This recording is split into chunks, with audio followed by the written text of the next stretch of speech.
All right. Hey there, and welcome to this episode. And so, this is part two of a little series that I'm doing on spam mail, right? And how it applies to OCD and anxiety thoughts. So, for those that don't know me, my name is Matt Cotty, and I'm a licensed clinical social worker and the founder of Restored Minds and the creator of the AAA Response. So, if you haven't checked out part one of this series, please go do that because this is going to kind of build upon that. And just to quickly recap, in part one, what we discuss is this idea of spam mail and how spam email became a thing once email became kind of a popular way of communication. And the whole idea of spam mail is for someone to create some kind of outrageous headline that creates some kind of reaction, and then from there, once they create that reaction in you, to get you to do something. Right. So it could be, hey, you just won $1 million. All you need to do is just send us your banking info and we're going to transfer the money to your account. Okay. Not a good idea, especially if you don't know who that person is. But if you're super emotional and you just thought you won $1 million, that's your emotion's going to oftentimes override your logic. And that's what spam mail is designed to do. It's designed to get you emotional, right? And then get you to do something that person wants you to do. And it's usually for their benefit. Now, OCD and anxiety is not that dissimilar. We have this voice in our mind that we experience, and it creates these what if thinking, right? Or this what if thinking, this what if thoughts that are usually negative, right? Usually some kind of bad what if, right? So when that happens, it usually creates a strong emotional reaction within us. And then what happens is then we try to do something to get rid of that emotion or to prevent that catastrophe, or the bad thing in our mind from happening. Now, the problem is that paradoxically has us engage in a compulsive behavior or some kind of safety behavior, which reinforces everything and creates this loop. And that's why I always talk about understanding the problem of OCD and anxiety is a loop, because it's not necessarily the thoughts you're having or the feelings you're experiencing. It's the fact that you're getting stuck in these loops. And that is how it works. What it does is it creates these what if thoughts that are the spam mail, right? In this analogy, because and the way that we can identify them as spam mail is because they have that big what if in front of them. What if this terrible thing happens? What if I run someone over with my car? What if I jump off this ledge? What if I snap and become this terrible person? These again, it will always anchor in something that is quote real, right? Like I rarely meet people that worry about what if I get impaled by a unicorn, right? That doesn't happen because people don't encounter unicorns, to my knowledge. But people will worry about, well, what if my plane crashes? Well, you know what? Planes have crashed in the past, right? What if, I spontaneously drive my vehicle, off a cliff? Well, vehicles have fallen off cliffs before, right? So like the mind will use these kind of outrageous scenarios and then say, well, what if that happens to me? But it's usually very low probability events. But because there is some element of probability to them, we become very anxious and scared and then try to make sure that never happens. And that is the same thing that happens with spam mail. You know what? Like, people do win the lottery. It's not very many, right?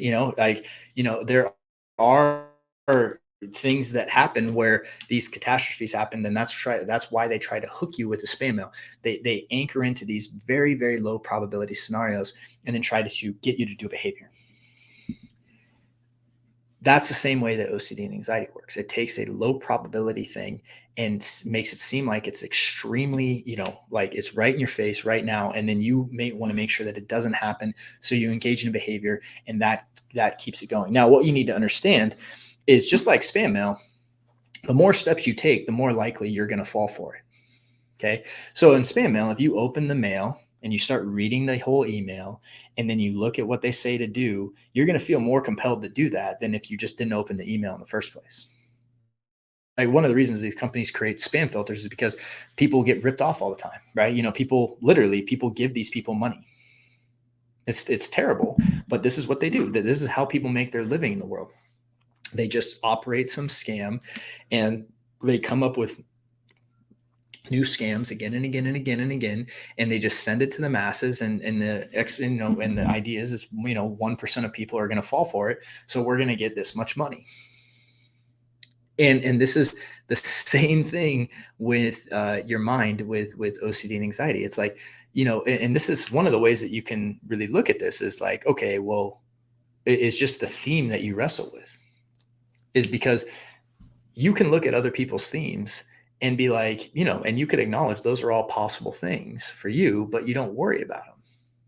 It doesn't matter that it's possible or not. In the same way, your theme is possible for other people. So if you're worrying about your plane crashing, other people don't worry about that, but it's equally possible. It's not a matter of possibility that's more or less for you. It's just that this particular theme scares you. It hit that emotional nerve, right? Oftentimes because it goes in direct, it's directly against, who you know yourself to be, or, something that, you don't want to happen, right? For based in fear. And the entire point of this is that this is how the mind works, is that when it throws up this what if thought, think of that like an email headline. If you click on it and go into it and try to analyze it, you're going to get more invested into it, and it's going to be scarier. And then all of a sudden, if you actually take action and do behaviors, well, guess what? You just showed that spammer that, hey, you know what? This guy just bought from us. So what are they going to do? They're going to keep sending you emails because you've already given them money. You kept them alive. Same thing with OCD and anxiety with fear is like, if you engage in behaviors that keeps it alive, well, it's going to keep sending you these kind of messages because you kept it alive. It wants to stay alive. That loop wants to stay alive. It wants to live. So the less steps we take, and in fact, the further upstream we go of actually not just, so it's like, obviously we don't want to give them money, right? Which is the metaphor in this is doing compulsive behaviors. Clearly, that's something we don't want to do. But beyond that, we don't even want to read the email. We don't even want to start analyzing. We don't even want to click on the email. And ideally, we're not even checking our email, which is like all the time, which is metaphorically like being in our minds. We're actually, being more present in our lives. And this is how the kind of treatment process or recovery process, should I say, works, right? It's like, yes, we want to eliminate all the behaviors, but also we want to start getting more out of our minds and into the present.